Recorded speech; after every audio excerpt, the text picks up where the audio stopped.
Well, hello, I'm Paul Edwards, and what I want to do is teach other people with partial sight, like myself, to take better pictures and create wonderful works of art, which they may be able to do.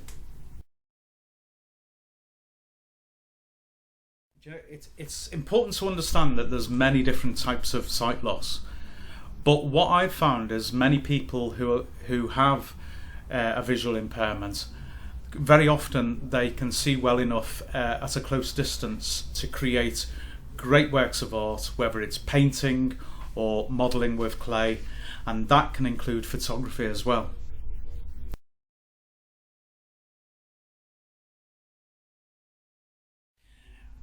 Even if you have difficulty seeing things which are far away, a camera is a device which can also let you see what's around you because of its digital screen, or on older cameras perhaps the viewfinder, because what you can take photographs of, you can also see what you're taking pictures of naturally. And this is something which we take for granted most of the time, but for those who have impaired vision, quite often their close vision is good, and that means that they can see things on a camera which they wouldn't otherwise see using the naked eye.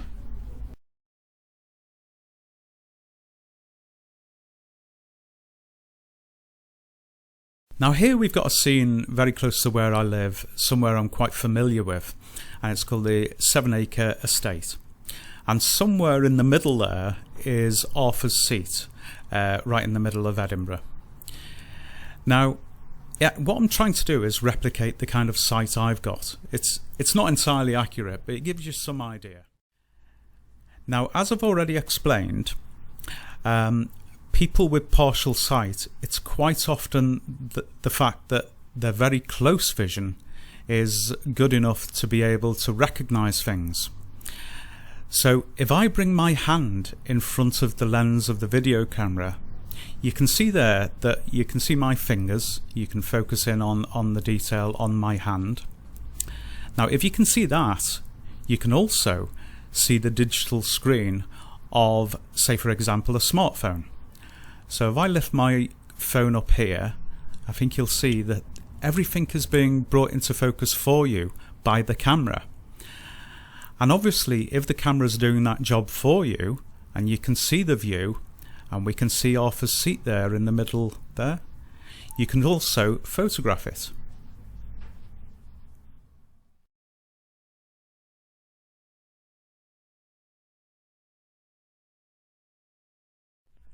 This undoubtedly had a great effect on me in my well-being. It really gave me a purpose for life, and not only that, but I found sharing my talents with other people who have similar issues with sight problems was a great way to socialise, but also a great way to move forward and find the things I am good at. And you know what, I'm in quite a unique position. I've got a wealth of knowledge in art and design and a talent for it, particularly with photography of course, which I still continue to enjoy.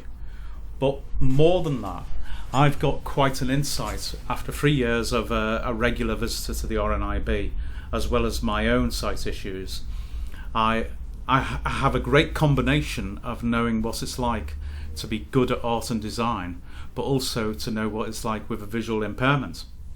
I also know the small obstacles which you can get over to achieve what you want, including in photography, things that make it easier to operate a camera and able to achieve great results.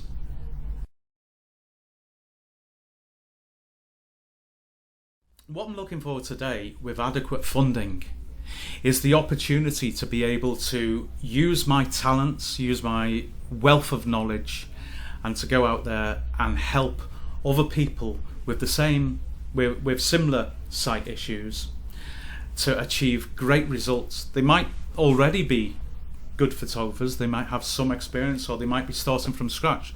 They might just have a smartphone. Doesn't matter. I can help anyone sort of take better pictures and hopefully use some great talents that they've already got, but just perhaps haven't discovered yet. Thanks for listening. I think it's a noble cause. I think it's plausible. And if you feel the same, please could you donate? Cheers.